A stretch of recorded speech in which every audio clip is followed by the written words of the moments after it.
ಎಲ್ರಿಗೂ ನಮಸ್ಕಾರ.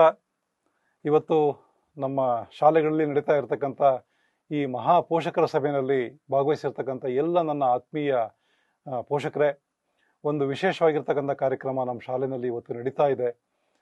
ಇವತ್ತಿನ ಕಾರ್ಯಕ್ರಮದಲ್ಲಿ ನೀವೆಲ್ಲರೂ ಸಹ ಭಾಗವಹಿಸಿದ್ದೀರಿ. ಈ ಒಂದು ಸುಸಂದರ್ಭದಲ್ಲಿ ನಾನು SSLC ಓದ್ತಾ ಇರ್ತಕ್ಕಂಥ ವಿದ್ಯಾರ್ಥಿಗಳ ಪೋಷಕರಿಗೆ ಒಂದೆರಡು ಕಿವಿ ಮಾತನ್ನು ಹೇಳಲಿಕ್ಕೆ ಇಷ್ಟಪಡ್ತೇನೆ. ಈಗಾಗಲೇ ನಿಮ್ಗೆ ಗೊತ್ತಿರೋ ಹಾಗೆ ನಮ್ಮ 10ನೇ ತರಗತಿಯ ಪರೀಕ್ಷೆಗೆ ಸಂಬಂಧಪಟ್ಟಂಥ ವೇಳಾಪಟ್ಟಿನ ನಾವು ಘೋಷಣೆ ಮಾಡಿದ್ದೀವಿ.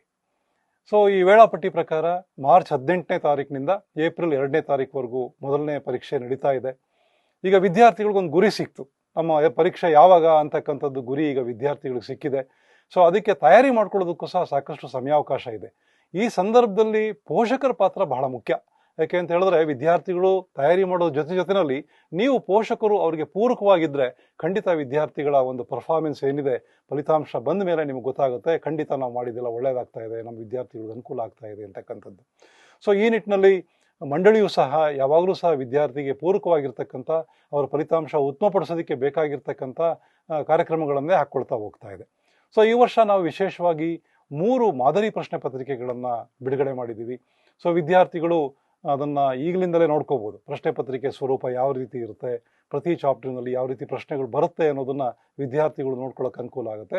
ನೀವು ಪೋಷಕರು ಏನು ಮಾಡಬೇಕು, ಈ 3 ಪ್ರಶ್ನೆ ಪತ್ರಿಕೆಗಳನ್ನು ನಾವು ಅಪ್ಲೋಡ್ ಮಾಡಿರೋದನ್ನು ವಿದ್ಯಾರ್ಥಿಗಳಿಗೆ ತಿಳಿಸ್ಬೇಕು. ನಿಮ್ಮ ಪಾತ್ರ ಬಹಳ ಮುಖ್ಯ ಇಲ್ಲಿ. ಸೊ ಯಾಕೆಂದರೆ ವಿದ್ಯಾರ್ಥಿಗಳು ಅವ್ರ ಪಾಡಿಗೆ ಅವ್ರು ತಯಾರಿ ಮಾಡೋ ಸಂದರ್ಭದಲ್ಲಿ ಈ ರೀತಿ ಹೊಸ ಕಾರ್ಯಕ್ರಮಗಳು ಏನು ನಾವು ಮಂಡಳಿಯಿಂದ ಮಾಡ್ತಾ ಇದ್ದೀವಿ, ಇದನ್ನು ನೀವು ವೀಕ್ಷಣೆ ಮಾಡೋದ್ರ ಜೊತೆಯಲ್ಲಿ ಅದನ್ನು ನೀವು ವಿದ್ಯಾರ್ಥಿಗಳಿಗೆ ತಿಳಿಸ್ತಕ್ಕಂಥದ್ದು ಬಹಳ ಮುಖ್ಯವಾಗಿರ್ತಕ್ಕಂಥದ್ದು.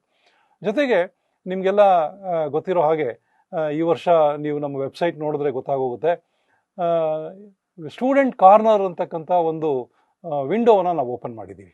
ಅದರಲ್ಲಿ ವಿದ್ಯಾರ್ಥಿಗಳಿಗೆ ಬೇಕಾಗಿರ್ತಕ್ಕಂಥ ಎಲ್ಲ ರೀತಿಯ ಮೆಟೀರಿಯಲ್ಸು ಸಹ ಸಿಗೋ ರೀತಿ ನಾವು ಮಾಡಿದ್ದೀವಿ. ಉದಾಹರಣೆಗೆ ಈಗಾಗಲೇ ನಾನು ಹೇಳಿದೆ, ಮಾಡಲ್ ಕ್ವಶನ್ ಪೇಪರ್ ಇರ್ಬೋದು, ಹಿಂದಿನ ವರ್ಷದ ಪ್ರಶ್ನೆ ಪತ್ರಿಕೆಗಳಿರ್ಬೋದು, ಅದಾದಮೇಲೆ ಪ್ರಿಪ್ರೇಟರಿ ಎಕ್ಸಾಮಿನೇಷನ್ ನಾವು 3 ಮಾಡೋದಕ್ಕೆ ಪ್ಲ್ಯಾನ್ ಮಾಡಿದ್ದೀವಿ.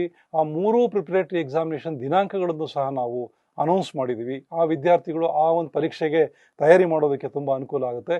ಮತ್ತು ವಿಶೇಷವಾಗಿ ಈ ವರ್ಷ ನಾವು ಮಾಡಿರ್ತಕ್ಕಂಥ ಇನ್ನೊಂದು ಒಳ್ಳೆ ಕೆಲಸ ಅಂತ ಹೇಳಿದ್ರೆ, ವಿದ್ಯಾರ್ಥಿಗೆ ಒಂದು ನೀಲಿ ನಕಾಶೆಯನ್ನು ಕೊಟ್ಟಿದ್ದೀವಿ, ಅಂದರೆ ಬ್ಲೂ ಪ್ರಿಂಟ್ ಅಂತ.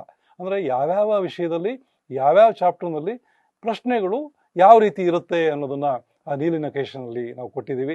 ಮತ್ತು ಇನ್ನೊಂದು ಬಹಳ ಮುಖ್ಯವಾಗಿರ್ತಕ್ಕಂಥ ಅಂಶ, ವಿದ್ಯಾರ್ಥಿಗಳ ನಿಟ್ಟಿನಲ್ಲಿ ನಾವು ಮಾಡಿರ್ತಕ್ಕಂಥದ್ದು ಕ್ವಶನ್ ಬ್ಯಾಂಕ್. ಈ ವರ್ಷ ಪ್ರಾರಂಭದಲ್ಲೇ ನಾವು ಪ್ರತಿ ವಿಷಯದಲ್ಲಿ ಕ್ವಶನ್ ಬ್ಯಾಂಕನ್ನು ತಯಾರಿಸಿ ಚಾಪ್ಟರ್ ವೈಸ್ ಪ್ರಶ್ನೆಗಳ ಸಂಗ್ರಹವನ್ನು ನಾವೆಲ್ಲಿ ಮಾಡಿದ್ದೀವಿ. ಬರೀ ಪ್ರಶ್ನೆಗಳಿಲ್ಲ, ಅದರಲ್ಲಿ ಆ ಪ್ರಶ್ನೆಗಳನ್ನು ಗ್ರೇಡ್ ವೈಸ್, ಅಂದರೆ ಸುಲಭವಾದ ಯಾವುದು, ಡಿಫಿಕಲ್ಟ್ ಇರ್ತಕ್ಕಂಥದ್ದು ಯಾವುದು, ಮತ್ತು ಸಾಧಾರಣವಾಗಿರ್ತಕ್ಕಂಥದ್ದು ಯಾವುದು ಅನ್ನೋದನ್ನು ಸಹ ನಾವು ಆ ಪ್ರಶ್ನೆಯಲ್ಲೇ ನಾವು ತೋರಿಸಿದ್ದೀವಿ. ಜೊತೆಗೆ ಯಾವುದಾದ್ರು ರಿಪೀಟ್ ಆಗಿದ್ರೆ, ಅಂದರೆ ಹಿಂದಿನ ವರ್ಷ ಕೇಳಿರ್ತಕ್ಕಂಥ ಪ್ರಶ್ನೆಗಳನ್ನು ಸಹ ಇಂಥ ವರ್ಷದಲ್ಲಿ ಈ ಪ್ರಶ್ನೆ ಕೇಳಲಾಗಿತ್ತು, ಸೊ ವಿದ್ಯಾರ್ಥಿಗಳಿಗೆ ರೆಫರೆನ್ಸ್ಗೋಸ್ಕರ ಅದನ್ನು ಸಹ ನಾವು ಮಾಡಿದ್ದೀವಿ. So this is very important thing. ಮತ್ತು ಇದ್ರ ಜೊತೆಯಲ್ಲಿ ಆ ಪ್ರಶ್ನೆಗಳು ಯಾವ ರೀತಿ ಇದೆ ಅಂತ ಹೇಳಿದ್ರೆ, 1 mark question, 2 number question, 3 number question, ಈ ರೀತಿ ಪ್ರಶ್ನೆಗಳು ಅಲ್ಲಿ ಕೇಳಿರ್ತಕ್ಕಂಥದ್ದನ್ನು ನೀವು ಗಮನಿಸ್ಬೋದು. ಸೊ ತುಂಬ ಅನುಕೂಲ ಆಗುತ್ತೆ ವಿದ್ಯಾರ್ಥಿಗಳಿಗೆ ಇದನ್ನು ದಯಮಾಡಿ ನೀವು ಎಲ್ಲರೂ ಸಹ ನಿಮ್ಮ ಮಕ್ಕಳಿಗೆ ತಿಳಿಸ್ಬೇಕು ಅಂತ ಹೇಳ್ಬಿಟ್ಟು ಈ ಸಂದರ್ಭದಲ್ಲಿ ನಾನು ಹೇಳಲಿಕ್ಕೆ ಇಷ್ಟಪಡ್ತೇನೆ. ಮತ್ತು ಇನ್ನೊಂದು ಬಹಳ ಮುಖ್ಯವಾಗಿರ್ತಕ್ಕಂಥ ಅಂಶ, ವಿದ್ಯಾರ್ಥಿಗಳು ಯಾವುದೇ ಕಾರಣಕ್ಕೂ ಗೈರು ಹಾಜರಾಗದಾಗೆ ನೀವು ನೋಡ್ಕೋಬೇಕು. ನಿಮ್ಮ ಮಕ್ಕಳು ರೆಗ್ಯುಲರಾಗಿ ಶಾಲೆಗೆ ಬರ್ತಾ ಇದ್ದಾರಾ, ಮತ್ತು ಶಾಲೆಯಲ್ಲಿ ಇರತಕ್ಕಂಥ ಎಲ್ಲ ಚಟುವಟಿಕೆಗಳಲ್ಲಿ ಭಾಗವಹಿಸ್ತಾ ಇದ್ದಾರಾ ಅಂತಕ್ಕಂಥದ್ದನ್ನು ಸಹ ನೀವು ನೋಡ್ತಕ್ಕಂಥದ್ದು ನಿಮ್ಮ ಜವಾಬ್ದಾರಿಯಾಗಿರುತ್ತೆ.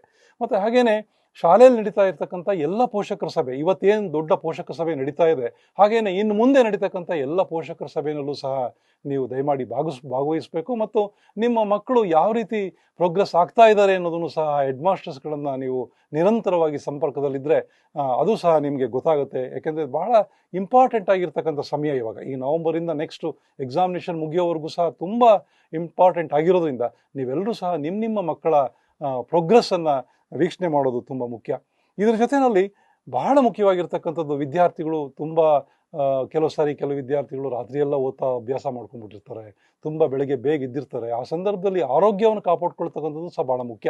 ಈಗ ಪರೀಕ್ಷೆ ಹತ್ರ ಬಂದಾಗೆ ಇಷ್ಟೆಲ್ಲ ತಯಾರಿ ಮಾಡಿ ನಮ್ಮ ಆರೋಗ್ಯನ ಕೆಡಿಸ್ಕೊಂಡ್ಬಿಟ್ರೆ ತುಂಬ ಅನಾನುಕೂಲ ಆಗೋಗ್ಬಿಡುತ್ತೆ. ಹಾಗಾಗಿ ನೀವು ನಿಮ್ಮ ಮಕ್ಕಳಿಗೆ ಹೇಳಿ ಅವ್ರ ಆರೋಗ್ಯವನ್ನು ಕಾಪಾಡ್ಕೋಬೇಕು, ಅದ್ರ ಜೊತೆಯಲ್ಲಿ ಆರೋಗ್ಯಕ್ಕೆ ತಕ್ಕನಾಗೆ ನಾವು ಎಷ್ಟೊತ್ತಿಗೆ ಹೇಳ್ಬೇಕು, ಎಷ್ಟೊತ್ತಿಗೆ ನಾವು ನಮ್ಮ ಅಭ್ಯಾಸ ಯಾವ ರೀತಿ ಇರಬೇಕು ಅನ್ನೋದನ್ನು ಸಹ ನೀವು ಗಮನಿಸಿದ್ರೆ ನಿಜವಾಗ್ಲೂ ಮಕ್ಕಳಿಗೆ ತುಂಬ ಅನುಕೂಲ ಆಗುತ್ತೆ ಅಂತ ಹೇಳ್ಬಿಟ್ಟು ಈ ಸಂದರ್ಭದಲ್ಲಿ ನಾನು ಹೇಳಲಿಕ್ಕೆ ಇಷ್ಟಪಡ್ತೇನೆ.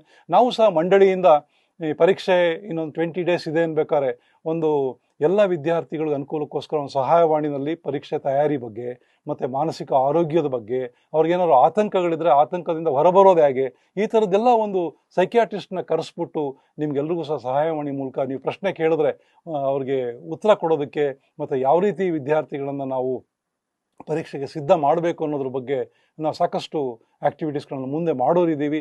ಮತ್ತು ಈಗಾಗಲೇ ನಾವು ನಮ್ಮ ವೆಬ್ಸೈಟ್ನಲ್ಲಿ ಹಾಕಿರ್ತಕ್ಕಂಥ ಈ ಎಲ್ಲ ಸ್ಟೂಡೆಂಟ್ ಕಾರ್ನಲ್ಲಿರ್ತಕ್ಕಂಥ ಎಲ್ಲ ಅಂಶಗಳನ್ನು ಬಳಕೆ ಮಾಡಿಕೊಂಡು ಈ ವರ್ಷ ಒಳ್ಳೆ ಫಲಿತಾಂಶವನ್ನು ನೀವು ನಿಮ್ಮ ಶಾಲೆಗೆ ಮತ್ತು ನಮ್ಮ ರಾಜ್ಯಕ್ಕೆ ತರಬೇಕು. ಈ ನಿಟ್ಟಿನಲ್ಲಿ ಪೋಷಕರ ಪಾತ್ರ ಭಾಳ ಮುಖ್ಯ ಅನ್ನೋದನ್ನು ನೀವು ಗಮನಿಸ್ಕೊಂಡು ನೀವೆಲ್ಲರೂ ಸಹ ಪೋಷಕರು ಏನು ಬಂದಿದ್ದೀರಿ, ದಯಮಾಡಿ ನಿಮ್ಮ ವಿದ್ಯಾರ್ಥಿಗಳು ನಿಮ್ಮ ಮಕ್ಕಳು ಯಾವ ರೀತಿ ತಯಾರಿ ಆಗ್ತಾ ಇದ್ದಾರೆ ಅನ್ನೋದನ್ನು ನೋಡಿ. ಮತ್ತು ಇನ್ನೊಂದು ವಿಶೇಷವಾಗಿರ್ತಕ್ಕಂಥದ್ದು ಈ ವರ್ಷ ಸರ್ಕಾರ ಕೊಟ್ಟಿರ್ತಕ್ಕಂಥ ಕೊಡುಗೆ ಅಂತ ಹೇಳಿದ್ರೆ ನಮಗೆ ಉತ್ತೀರ್ಣತೆಯಲ್ಲಿ 35%ಇಂದ 33%ಗೆ ಇಳಿಸಿದೆ.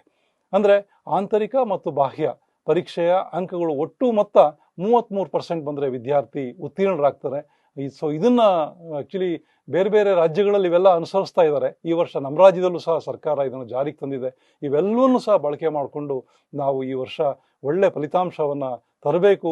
ಈ ನಿಟ್ಟಿನಲ್ಲಿ ಪೋಷಕರ ಪಾತ್ರ ಬಹಳ ಮುಖ್ಯ, SDMCಯವ್ರ ಪಾತ್ರನೂ ಸಹ ಅಷ್ಟೇ ಮುಖ್ಯ ಅಂತಕ್ಕಂಥದ್ದನ್ನು ನಾನು ಹೇಳಲಿಕ್ಕೆ ಇಷ್ಟಪಡ್ತೇನೆ. ಮತ್ತು ಯಾವುದೇ ರೀತಿಯಲ್ಲಿ ವಿದ್ಯಾರ್ಥಿಗಳು ಗೈರು ಹಾಜರಾಗದಾಗೆ ಪರೀಕ್ಷೆ ಬರೆಯೋದಕ್ಕೆ ಬೇಕಾಗಿರ್ತಕ್ಕಂಥ ಎಲ್ಲ ಸಹಕಾರವನ್ನು ನೀವು ಕೊಟ್ಟು ನಿಮ್ಮ ಶಾಲೆಗೆ ಒಳ್ಳೆ ಫಲಿತಾಂಶ ಬರೋ ರೀತಿಯಲ್ಲಿ ಮಾಡಿ ಅಂತ ಹೇಳ್ತಾ ಈ ಸಂದರ್ಭದಲ್ಲಿ ನಿಮ್ಮ ಜೊತೆಯಲ್ಲಿ 2 ಮಾತಾಡಲಿಕ್ಕೆ ನನಗೆ ಅವಕಾಶ ಸಿಕ್ಕಿದೆ. ತುಂಬ ಧನ್ಯವಾದಗಳು. ಈ ವರ್ಷ ಒಳ್ಳೆ ಫಲಿತಾಂಶ ನಿಮ್ಮ ಶಾಲೆಗೆ ಬರಲಿ. Thank you very much.